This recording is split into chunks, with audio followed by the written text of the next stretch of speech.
¿Qué tal? Buenas noches. Comienza un nuevo programa de Cuestiones y Contrapunto. ¿Cómo le va, compañero? ¿Qué tal? Buenos días. Buenas noches. Buenas noches, sí. ¿Alguien me puede explicar qué es lo que pasó ayer, el día de los anuncios que no se anunciaron? ¿Qué fue a hacer Milei a Estados Unidos? ¿Qué fue a hacer el gobierno de Estados Unidos?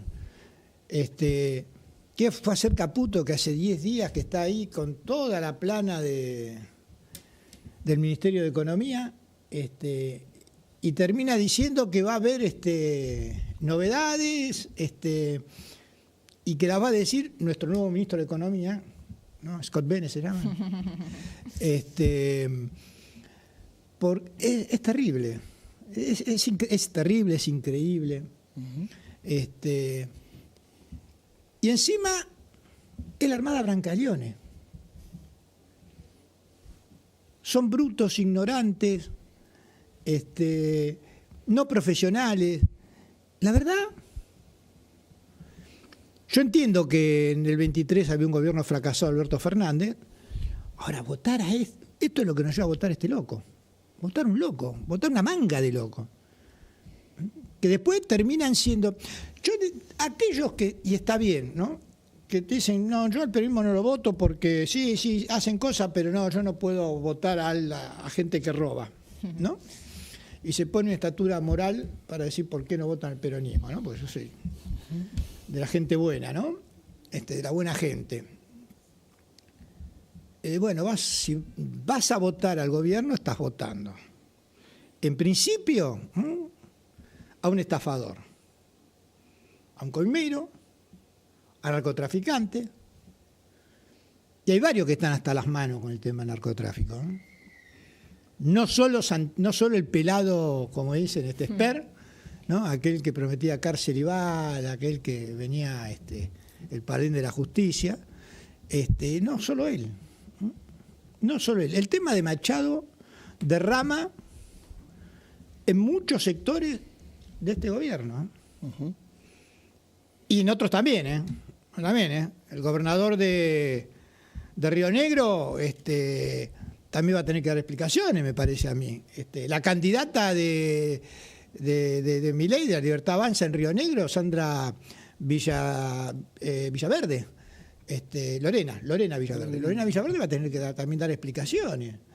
Están todos hasta las manos metidos. Y encima, un hecho lamentable, ¿no? Un nuevo femicidio, ¿no? Doble femicidio y un asesinato. Y secuestro de un niño. Secuestro de una criatura, tipo totalmente enajenado, loco, diciendo que el taxista que mató es un mártir. Estaba en una cruzada de todos estos locos que arrancan primero haciendo después contra los que llaman la feminazis, ¿no es cierto? Varones Unidos, y terminan enroscados en su propia locura. Y es el desastre que hizo anormal. Ahora es el único anormal que hay, porque parece que después están todos los demás normales, ¿viste? Dando manija con eso. ¿En qué terminamos? ¿Dónde está hoy parada nuestra sociedad? Porque lo votamos nosotros, digo, lo votó la sociedad argentina, estos tipos, No nos impusieron, no vino de arriba alguien y nos obligó a votar. No, lo votó esta sociedad. ¿Y qué me van a decir? No, ¿qué querés con lo que estaba? Con lo que está, no digamos lo que está ahora. ¿Con qué se compara esto de ahora? Yo no lo puedo comparar con nada. La verdad que estoy azorado, ¿qué querés que te diga? No sé cómo vivieron ustedes la sumisión de ayer, que me parece, entre paréntesis, que Trump hizo campaña para el peronismo. Pero bueno, y lo puso a Kicillof como el candidato a presidente, ya lo puso de Trump. Bueno, me hace acordar mucho a cuando le preguntaban a Perón en el exilio, ¿no? ¿Qué es lo que va a hacer mi general? Y dijo, no, yo no voy a hacer nada, todo lo van a hacer ellos. Me parece que un poco la historia se repite, un poco como tragedia, un poco como comedia. Para mí lo de ayer fue un espectáculo más de lo payasesco, en donde también es un manotazo de ahogado y genuinamente pienso, digo, bueno, ¿qué es lo que puede hacer Milei con este contexto, ¿no? Y me parece que hace eso, hace lo que puede con lo que tiene. Y por otro lado, toda esa pleitesía, todo ese lamebotismo, digamos, que tiene Milei con Trump, incluso desde antes de ser presidente. Milei no mide quién es Trump, ¿no? Recordemos que Trump, cuando vino a Argentina, cuando estuvo con Macri, siendo que se conocen con Macri, que podríamos decir que tenían cierto tipo de amistad, Trump le tiró el micrófono frente a las cámaras de todo el mundo, ¿no? Digo, eso es Trump. Y Milei me parece que estas cosas no las mide. Entonces, a mí me parece que es una mancha más del tigre, en donde me avergüenza, diría, me da vergüenza ajena, pero no, ¿qué tan ajena si es mi presidente también, no? La realidad argentina hoy está regalando un montón de lecturas que se pueden hacer, ¿no? Que Scott Bessent salga a explicar lo que le va a dar a la Argentina y no sea el ministro de Economía, habla de que el ministro de Economía es Scott Bessent, no es Caputo. A Caputo lo llaman a diputados para dar explicaciones y dice que no puede ir. Lo mismo pasó con Karina Milei, lo mismo pasó con Lugones. No está extraditado Fred Machado todavía, porque la justicia para esto lleva adelante unos pasos muy, muy lentos, pasos de elefante, podríamos decir. Y yo pienso en los auditores del Fondo Monetario Internacional, cuando vienen y dicen, más allá de toda la resistencia que tiene el fondo en el propio Parlamento norteamericano, ¿no? Los demócratas que no están de acuerdo, inclusive los mismos republicanos. Se decía que no hubo conferencia de prensa justamente por temor a que le pregunten, ¿le estás dando la nuestra a un país que ya se endeudó y que tiene más del 60% de la deuda del fondo, ¿no? Argentina podría llegar a quebrar al Fondo Monetario Internacional también. Y por otro lado, la otra lectura que podemos hacer de eso es que Milei no fue recibido en el Salón Oval como se esperaba, no tuvo esos 15 minutos con la prensa, fue recibido en una oficina que da al estacionamiento de la Casa Blanca. La gestualidad es muy importante en la política y me parece que el gobierno eso no lo registra, ¿no? Y es momento de empezar a tomar nota de, o sea, los votantes, los ciudadanos, de qué país estamos viviendo y hacia dónde nos están llevando. ¿Sabes cómo lo saludó Milei a Trump cuando bajó del auto? Sorpréndeme. En inglés le dijo algo así como, ¿cómo está usted, jefe? Claro. Va a haber una disputa ahí entre Trump y Karina ahora, porque nunca ha ido ¿Quién es el jefe? A ver, también 2 segundos de Trump. No es tampoco Trump un líder, es un payaso también. No es confiable tampoco Trump. Trump te dice un día, le voy a poner aranceles a Lula porque mete en cana a Bolsonaro y después se lo levanta y después no voy a hablar con... Cualquier cosa hace Trump. Un día te dice una cosa, otro día te dice todo, sin ningún problema, ¿eh? Sí, puede hacer cualquier cosa, pero siempre va a prevalecer sus intereses, ¿eh? De eso yo no tengo ninguna duda. Sí, obvio que aparecen sus intereses. Pero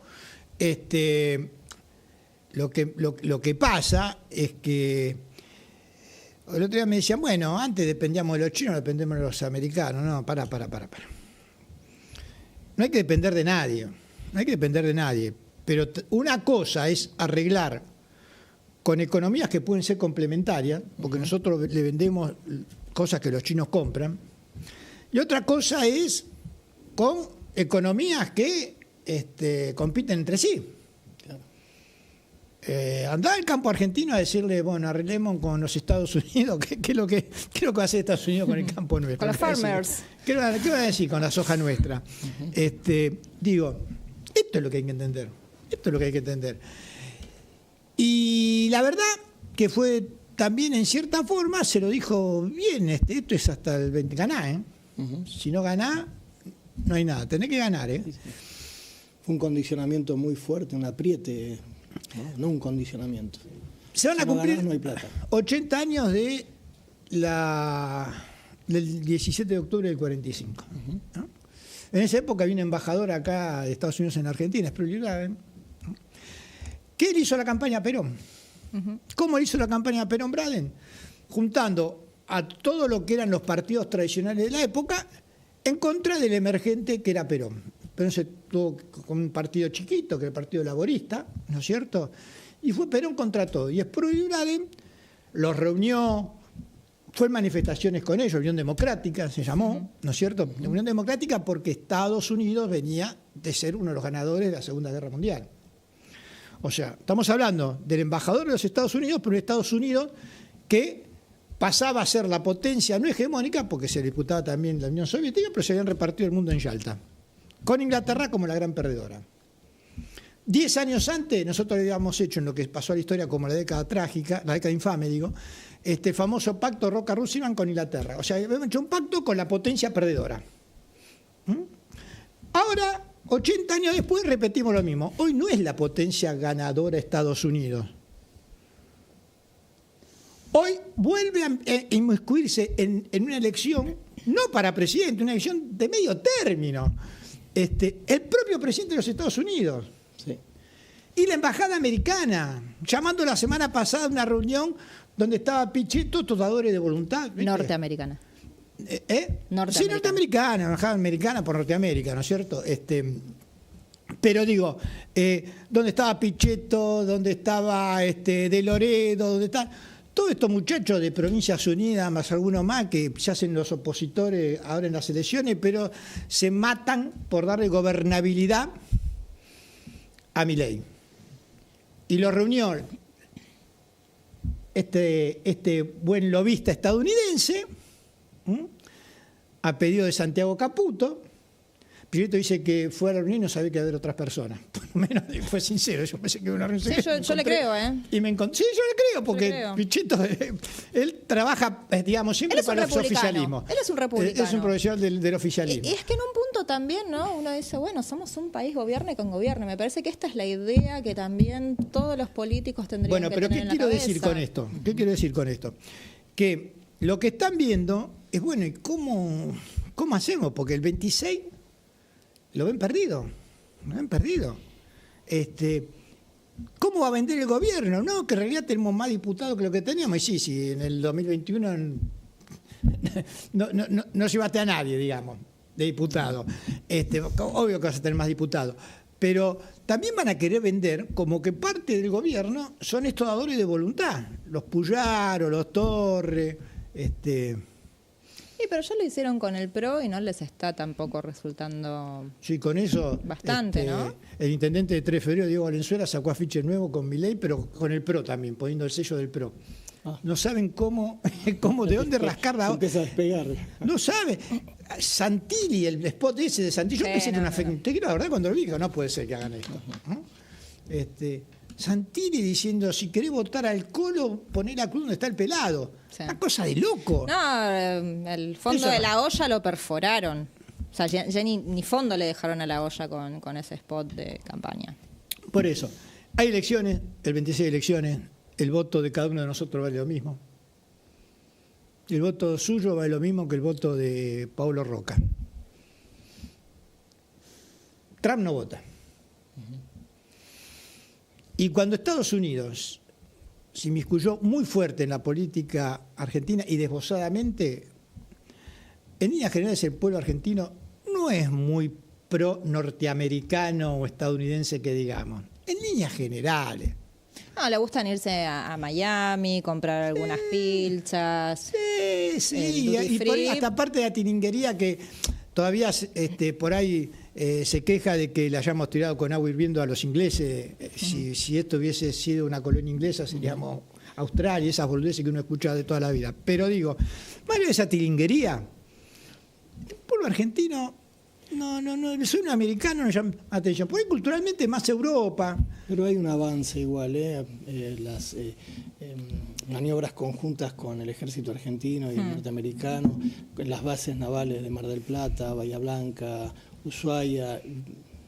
Aparentemente eso al pueblo argentino no le llegó porque no hay ningún tipo de resistencia ese anuncio, ¿no? Lo único que habló fue, creo que la semana pasada, esta semana, Bianco ahí, que la provincia le pedía, le exigía,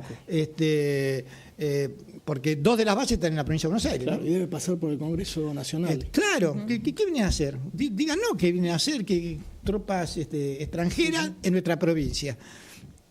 Bueno, es lo que hay. Será por eso que también Trump lo subió a Kicillof como el candidato de la oposición y el candidato comunista, dijo.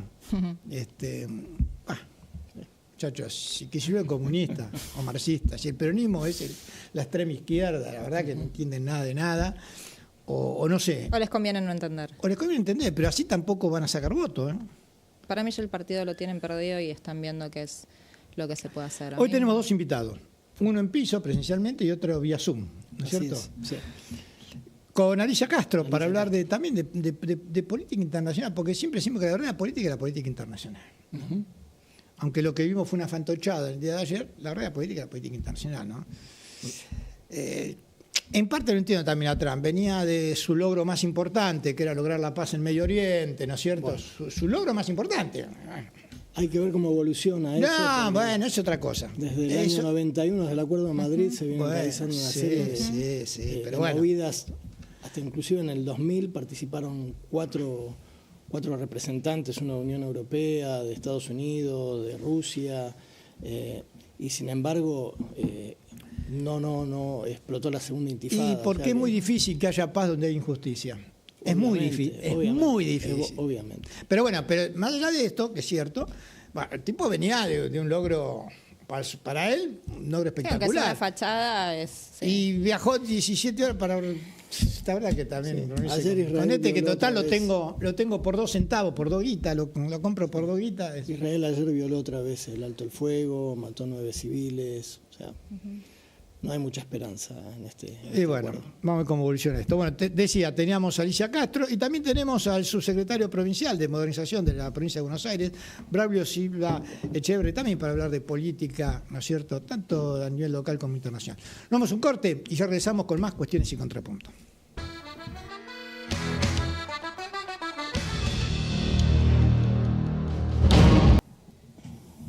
Continuamos aquí en Cuestiones y Contrapuntos. Y estamos con nuestra primera invitada de hoy, vía Zoom, se encuentra Alicia Castro. Hola Alicia, ¿cómo te va? ¿Qué tal? ¿Cómo están? Muy bien, acá muy bien, pero en un mundo complicado, en disputa y preocupante, ¿no? Y no solo es el tema de Medio Oriente, no solo es el tema de Medio Oriente, Alicia, sino que acá nomás, en América Latina, tenemos en Venezuela una situación bastante complicada, ¿no? Nosotros no estamos en un momento inédito de concurrencia de crisis de extraordinaria gravedad, ¿no? Yo soy parte de la Internacional Progresista y cuando tuvimos el primer Congreso Mundial que iba a ser en Islandia, después lo tuvimos vía Zoom por la pandemia, ahí en el 2020, en septiembre del 2020, Noam Chomsky dijo que estábamos en una concurrencia inédita de crisis de extraordinaria gravedad, emergencia climática, nosotros no llamamos crisis ni cambio, llamamos emergencia climática, porque la verdad es que el hombre está poniendo el planeta al borde de la extinción, es la primera vez, nosotros estamos viviendo en la era del antropoceno, cosas que a veces no tomamos en cuenta, la primera vez en la historia de la humanidad que el hombre deja huellas nocivas en la Tierra, negativas, y realmente estamos poniéndonos al borde de la extinción. Y siguió Chomsky diciendo, entren en pánico porque estamos frente al desmoronamiento de las democracias y al borde de una guerra nuclear. Ahí algunos pensaron que en el 2020, hace pocos años, que era exagerado, y sin embargo es el momento que estamos atravesando hoy, ¿no? Desmoronamiento de las democracias y al borde de una guerra nuclear.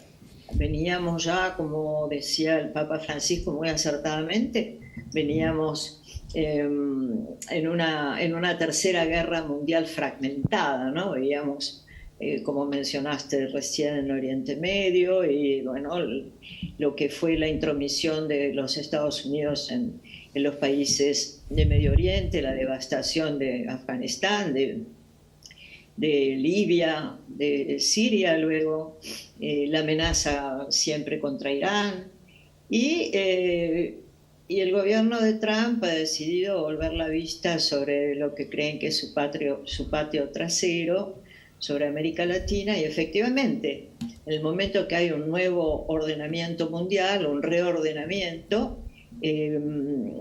que tiene además su epicentro en el sur global, nosotros estamos colocados del peor lado de la historia. Hola Alicia, ¿cómo estás? Buenas noches. Ali Mustafa te habla. ¿Qué tal, Ali? ¿Cómo Bien, estás? Un poco difónico.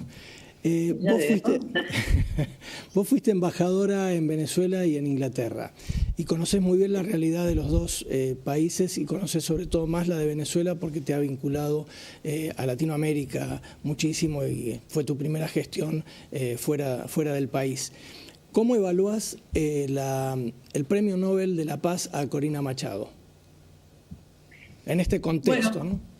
Es parte de este mundo distópico en el que vivimos y que creo que eso es lo que nos deprime tanto, ¿no? Porque es el mundo al revés y es muy difícil vivir en el mundo al revés, en un mundo que está realmente patas para arriba y que no alcanzamos de todo a comprender, ni siquiera quienes nos ocupamos de la política, quienes estamos, como ustedes, analizando lo que está pasando en el mundo entero día por día. Es difícil de entender, ni hablar de aceptar, pero es difícil de entender lo que está pasando. Ya el Premio Nobel de la Paz se lo habían dado a Kissinger, que fue, junto con Obama, que también tuvo su Premio Nobel de la Paz, y eran asesinos, eran criminales de guerra, ¿no? Kissinger tuvo, como sabemos, probada injerencia en el final de Allende en Chile, entre otras intromisiones en América Latina, siempre negativas para los gobiernos y para los pueblos democráticos, para los gobiernos democráticos y para los pueblos de América Latina.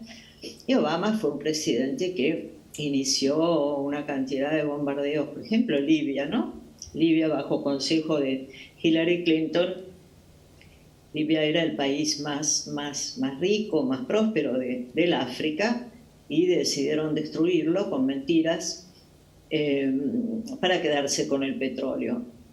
Y si vemos lo que están intentando en Venezuela, yo creo que es copiado de la matriz libia, porque es la demonización del mandatario, del presidente, como que hicieron con Gaddafi, invento de cosas que iban a suceder. A Gaddafi le inventaron que iba a realizar una masacre sobre civiles, a Maduro y antes a Chávez le inventaron distintas cosas, a Maduro le están inventando cuestiones vinculadas con el narcotráfico, que son absolutamente delirantes, inexistentes, y además con los medios, con las redes y con cuestiones que son capaces de crear las redes a gran velocidad, crean distintos artefactos, como por ejemplo el cártel de los soles. Es algo completamente inexistente, se lo atribuyen a Maduro. Y luego también, por ejemplo, en Libia, para seguir con la comparación, inventaron un gobierno paralelo, como hicieron en Venezuela hace unos años con Guaidó. Y recordemos que había algunos dirigentes políticos argentinos que celebraron la llegada de Guaidó. Yo no me olvido. Massa, entre otros. Un gobierno paralelo, también a Gaddafi le inventaron un gobierno paralelo, mientras Hillary Clinton presionaba sobre la Unión Africana para que reconocieran ese gobierno paralelo, crearon una revuelta civil. Y finalmente así justificaron o intentaron justificar la intromisión en Libia y la devastaron. Libia, que como decíamos fue el país más próspero del África, ahora es una tierra diezmada, donde vive el tercio de la población que allí vivía. Dividida en dos. Dividida en dos gobiernos. Dividida exactamente, y con paramilitares cuidando los armados, cuidando los pozos de petróleo. Ahora, Alicia, en Libia se vio un saqueo, no solo de Estados Unidos, ¿no? Fundamentalmente de Europa, de Francia, de Italia, porque también Gaddafi tenía los dineros puestos en Europa, y entonces se apropiaron de todo. Fue una expoliación que hicieron. Y también Gaddafi en un momento, no cuando lo destituyeron, pero en un momento, década del 70, década del 80, quería exportar su revolución, y entonces para algunos era un peligro, digamos, ¿no? Pero cuando lo destituyeron ya no quería exportar su revolución, ya era también otro Gaddafi. En el caso de Venezuela, ¿no es cierto? Más concretamente, porque también vos hablaste de Guaidó, que fue una payasada que también la Unión Europea estuvo detrás, y lo recibían como presidente, alguien que la verdad era un monigote, fue una cosa terrible. Ahora, esta mujer, Corina Machado... Además, Guaidó, y vale la pena recordarlo, Guaidó se autoproclamó presidente saltando por una verja en una esquina. Sí, por eso. Los dirigentes políticos, los políticos que pueden apreciar positivamente eso, independientemente de si les gustaba Chávez y Maduro o no, los políticos que reconocen eso están transitando un camino completamente apartado del derecho internacional, se están apartando del derecho internacional y hay que tener mucho cuidado y mucha responsabilidad sobre quienes lo hacen. Por eso yo soy severa en el juzgamiento de los políticos, en especial de los argentinos, porque eso es lo que nos está. Pero hay que ver quiénes lo antecedieron, cuáles fueron los pasos que dieron en política nacional, en política internacional, para que esto sucediera. ¿Cómo puede un país democrático reconocer a un tipo que se autoproclama presidente saltando por una verja, que nunca tuvo un voto, que nunca se había postulado como presidente? No es que alguien que había perdido las elecciones, un tipo que jamás se había postulado como presidente. Entonces, y ahora inventaron otro también, ¿no? Entonces, vinculado con tu pregunta sobre el Premio Nobel de la Paz a María Corina Machado, como le dice Pérez Esquivel en una carta que le escribe de Premio Nobel a Premio Nobel, ¿qué clase de méritos ha hecho una mujer que constantemente está pidiendo la intervención militar en Venezuela, que ha generado lo que en Venezuela llaman guarimbas, movilizaciones internas, que han tenido consecuencias drásticas, ¿no? De pérdidas de vida, disidentes del gobierno fanatizado que han llegado a incendiar vivos a militantes chavistas, y la mujer constantemente está reclamando la intervención militar de los Estados Unidos en Venezuela, cuando es obvio que los Estados Unidos lo que quiere hacer es quedarse con el petróleo de Venezuela, es más que obvio. Mira, hay un documento, yo se los voy a pasar para que lo compartan después con sus televidentes, con sus oyentes, con sus amigos, compañeros. Hay un documento, yo soy muy amiga de Julian Assange, porque cuando era embajadora argentina en Londres, él estaba asilado en la embajada del Ecuador, así que nosotros fuimos muy solidarios con su causa, con su voluntad de democratizar la verdad. Y yo siempre le preguntaba a Julian por si sabía algo más de Argentina, si sabía algo más de Venezuela. Él sistemáticamente me respondía siempre lo mismo. Si supiera algo más, lo hubiera publicado, porque era una persona que una vez que recibía la información, la desencriptaba, porque en general recibía información encriptada, la chequeaba. Tienen un récord extraordinario, Wikileaks, de que nunca han transmitido, ni han pasado, ni han revelado un fake, una noticia falsa. Y siempre me decía, si supiera algo más lo hubiera publicado, pero un día sí me señaló y me dio un documento que había filtrado Edward Snowden, que como sabemos fue contratado por la Agencia de Seguridad de los Estados Unidos y hackeó información muy relevante del complejo militar e industrial de los Estados Unidos. Y en ese documento de las agencias de seguridad de los Estados Unidos mostraban cuáles eran los países de importancia estratégica permanente para los Estados Unidos. Y los países de importancia como objetivo estratégico permanente para los Estados Unidos eran, por supuesto, Rusia, China, Corea, Irán, Irak y un país de América Latina. ¿Cuál era? ¿De América Latina? Sí. Venezuela. Venezuela. El petróleo. Exacto. Venezuela. La cuenca del Orinoco. Un solo país de América Latina fue y será objetivo permanente, objetivo estratégico permanente de los Estados Unidos para todas las agencias de seguridad de los Estados Unidos. Misión F, designar recursos humanos y por supuesto financieros para evitar que la influencia, en ese momento gobernaba Hugo Chávez, para evitar que la influencia de Chávez se pudiera extender por la región y por el mundo, cuidando los intereses estratégicos hidrocarburíferos de los Estados Unidos. Ahora, o sea que la... Alicia, respecto a lo que venimos conversando, ¿no? Porque también vos hablaste de desmoronamiento de las democracias, reordenamiento mundial, y hay quienes sostienen que Estados Unidos, mejor dicho, Occidente, pero digo en cabeza de Estados Unidos, está perdiendo esa hegemonía y que el nuevo imperialismo pasaría a ser China. ¿Vos qué opinás al respecto? Bueno, evidentemente la hegemonía de Estados Unidos está en disputa, ¿no? Está cuestionada y sobre todo frente a un bloque de la importancia que tienen los BRICS con Rusia, China, Sudáfrica, Brasil, etcétera, etcétera. Hay también un foco importante de emancipación en el Sahel, sobre todo Burkina Faso con Ibrahim Traoré, que verdaderamente es un heredero, es un sucesor de Sankara.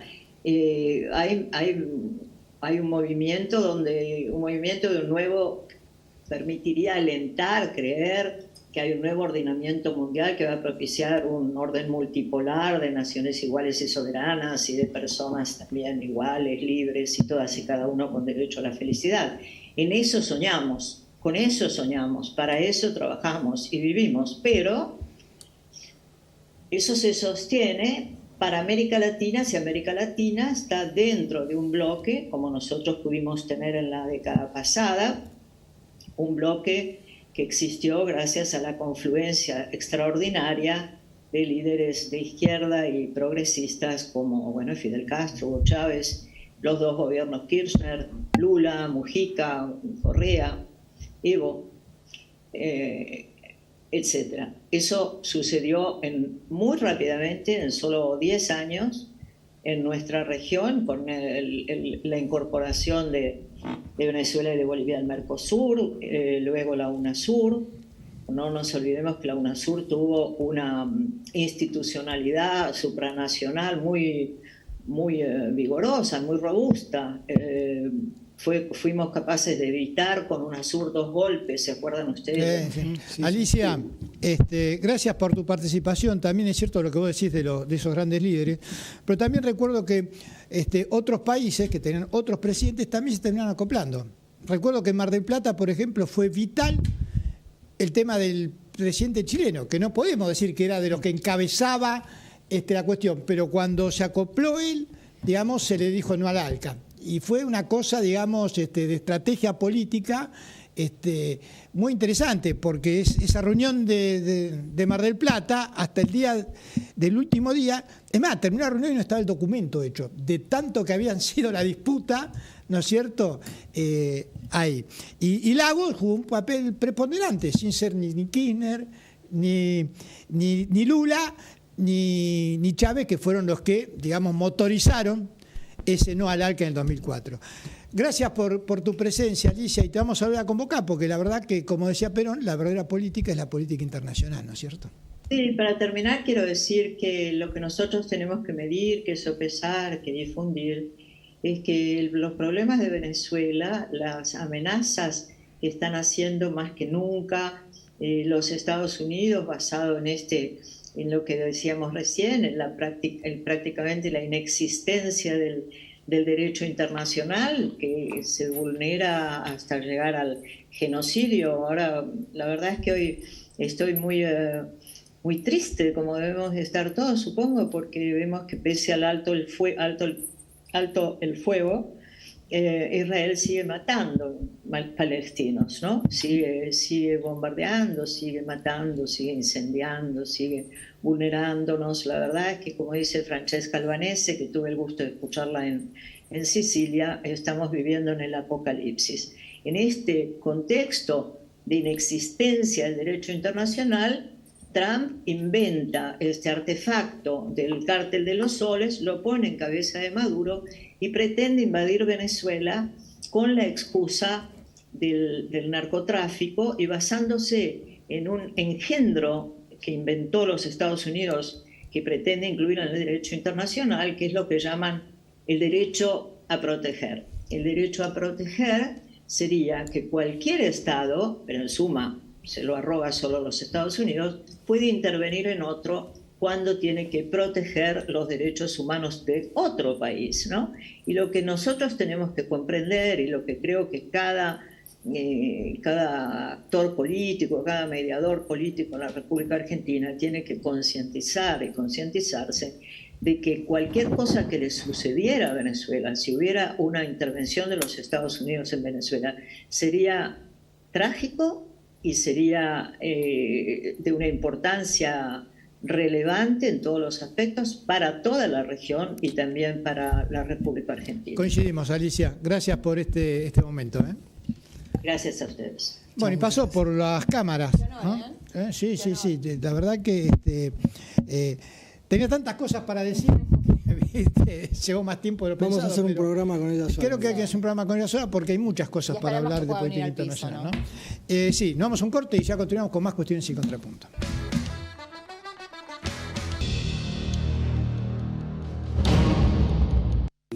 Y continuamos aquí en Cuestiones y Contrapunto y estamos con nuestro segundo invitado de hoy, aquí en piso, Braulio Silva Echeverri, amigo de la casa, director provincial de Modernización de la Provincia de Buenos Aires. Gracias por estar acá. Gracias. Bueno, estábamos hablando recién con Alicia Castro de Política Internacional. Vos fuiste miembro también del Parlasur, sí, ¿no? Hoy el Parlasur prácticamente parece en punto muerto, porque no sé si se reúne, si no se reúne, si Argentina le está dando bolilla. Pero me parece que lo que fue la idea del Parlasur es como que hoy está en stand-by o en el freezer total. ¿Puede ser? Algo de eso hay, ya nos había pasado con Mauricio Macri, que había retaseado recursos incluso para el funcionamiento de los parlamentarios. Pero me parece, vinculándolo con lo que se hablaba anteriormente, que hay una serie de organismos que están en crisis, ¿no? Laterales, mucho tiene que ver con lo que está haciendo el gobierno de Trump. Paradójicamente es Estados Unidos el que está pateando el tablero, retirándose de muchos de los organismos multilaterales. La Asamblea de las Naciones Unidas sesionó hace poco, en su asamblea número 80, había una discusión donde los jefes de Estado plantean la necesidad de respetar y buscar consensos y demás, pero después vemos que lo que avanza es la coerción, el patear el tablero, y sin duda que en América Latina el Parlasur hay que buscarle la vuelta para repensar su funcionamiento, que quedó a mitad de camino, ¿no? Entre lo que había sido la integración económica del Mercosur y la búsqueda de construir un parlamento que esté a la altura del desafío. Bueno, pero hoy tenemos un gobierno que en materia de política exterior está muy alineado con Estados Unidos de América, Israel, y bueno, de los BRICS se retiró, una cosa loco, del Parlasur no le da bolilla, digamos. Esto, más que llevarnos al plano internacional, nos lleva, o por esto equivocado, ¿no?, a un aislamiento internacional. Completamente.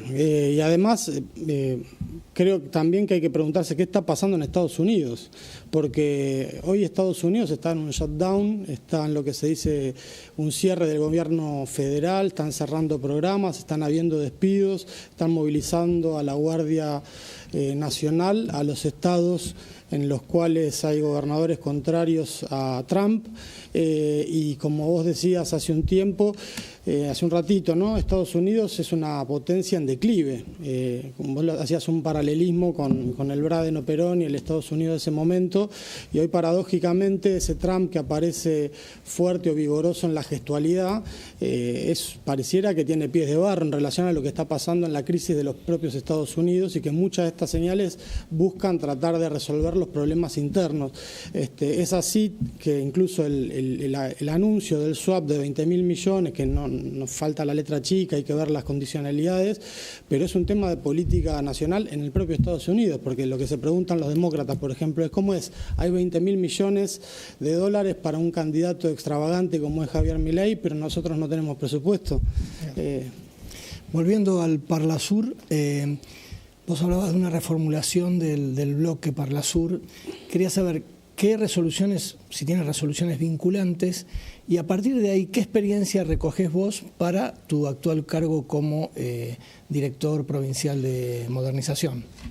Creo que no son vinculantes, son sugerencias, recomendaciones, pero creo que lo que nos ha pasado es que justamente hubo una integración económica y a la hora de pensar un canal de institucionalizar la integración a nivel político en lo regional, se hicieron distintos intentos que no prosperaron. Nos pasó con la UNASUR también, el Parlasur es un ejemplo de eso. Entonces, me parece que hay que seguir buscando, no sé, el mentor de Simón Bolívar, Simón Rodríguez, decía, inventamos o erramos. Creo que esta crisis que estamos atravesando global, de esta globalización neoliberal en disputa con un Estados Unidos en declive, el ascenso de nuevos actores como el BRICS, la iniciativa de la Franja y la Ruta de la Seda, nos plantean posibilidades y acá se señalaba, yo creo que nosotros como nación tenemos que plantear una posición autónoma y cuál es, y en todo caso, ¿para qué la integración? Si va a ser simplemente para proyectos extractivistas o si nos van o pensar si hay posibilidades de desarrollo con obras de infraestructura, desarrollo de las economías regionales, en fin, el para qué también es una discusión importante. Ahora, si bien, bueno, ni hablar de la crisis global y la crisis política a nivel nación, pero digo, en la provincia de Buenos Aires hubo una elección hace muy poquito en donde los candidatos de Kicillof, el gobernador de la provincia de Buenos Aires, dieron un triunfo más que considerable. ¿Cómo lo ves eso? Y nosotros decimos, fue un axelazo, ¿no? El 7 de septiembre, el triunfo en la provincia de Buenos Aires, por más de 14 puntos en 6 de las 8 secciones electorales. Fue, creo, un triunfo contundente de la política que está llevando adelante el gobernador en condiciones muy difíciles porque el gobierno de Milei la recorta recursos de la coparticipación. Y en esta situación él ha llevado adelante una política que siempre plantea, ¿no?, que hacer un escudo y una red en la provincia de Buenos Aires. Y creo que se valoró la política llevada adelante por el gobierno de Axel. Creo que también fue un acierto el desdoblamiento, evidentemente, y creo que también fue un triunfo el hecho del acto electoral en sí mismo, ¿no?, sobre el cual se puso un manto de dudas. Era la primera vez en muchos años que la provincia de Buenos Aires iba desdoblada de la elección nacional, y creo que fue un acierto y que eso fue ratificado por el voto de los bonaerenses, y ahora estamos convocando justamente para el 26 a mantener esa campaña militante y lograr un nuevo triunfo para que no entre la política de la motosierra de Milei. Fue tan contundente el triunfo del 7 de septiembre que repercutió no solo acá en el país, sino también internacionalmente. No fue casualidad que a la noche de ese 7 de septiembre lo hayan llamado desde la presidenta de México hasta Lula, o sea, presidentes de la región, lo llamaron. Y ayer mismo Trump lo puso como el candidato de la oposición. Es que creo que hay una expectativa y un experimento con Milei sobre los cuales se buscaba irradiar a los países de la región, ¿no? Ahora, habiendo sido preso en Brasil Jair Bolsonaro, quedó como el único referente en la región de estas posiciones tan extremas y por eso tiene implicancias internacionales el triunfo en la provincia de Buenos Aires. ¿Ese sería el cambio de escenario del 7 de septiembre al 26 en la provincia? Todos esos cambios, esa dinámica, la salida de Milei a buscar fondos en el exterior. Creo que lo que se está viendo es que hay un ciclo económico acabado. Digamos, cada 3-4 meses tienen que salir a buscar 20.000 millones de dólares para sostener esta bicicleta financiera. Y me parece que lo que se está viendo, que esta crisis económica y social, con un costo social altísimo, está castigando al pueblo argentino, y el pueblo bonaerense dio una señal que esperemos que se ratifique a nivel nacional. Eso beneficiaría mucho más en las elecciones del 26 a Axel. beneficiaría mucho más en las elecciones. A todos los argentinos creo si podemos dar una señal de que Trump tiene que cambiar el rumbo, si es que está en sus condiciones, ¿no? Pero lo que está claro es que hubo una señal del pueblo de la provincia de Buenos Aires y ojalá que del pueblo argentino en su totalidad para decir basta Milei. Ahora tengo una pregunta con eso, porque a mí no me estaría quedando claro si la victoria del 7 de septiembre fue que la gente se movilizó a votar a favor del peronismo en la provincia o si fueron a votar en contra de Milei. Yo creo que puede haber una confluencia de factores, por supuesto, pero me parece que está claro que también se puso de relieve una gestión en la provincia de Buenos Aires, porque no es la primera elección, ¿no? O sea, Axel va por su segundo mandato y me parece que en estas condiciones tan difíciles, habiendo tomado el desafío de desdoblar por una decisión que había implementado el gobierno nacional de cambiar el sistema electoral, y previendo un escenario de crisis, el gobernador tomó la decisión de doblar las elecciones y hubo una ratificación del rumbo en la provincia de Buenos Aires votando a los candidatos de Fuerza Patria.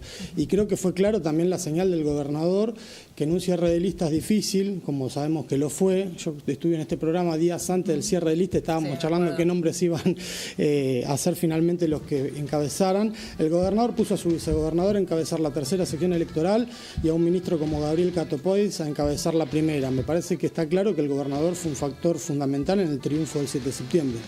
Sí, y hay una cosa que también es real, y con esto nos despedimos porque se termina el programa.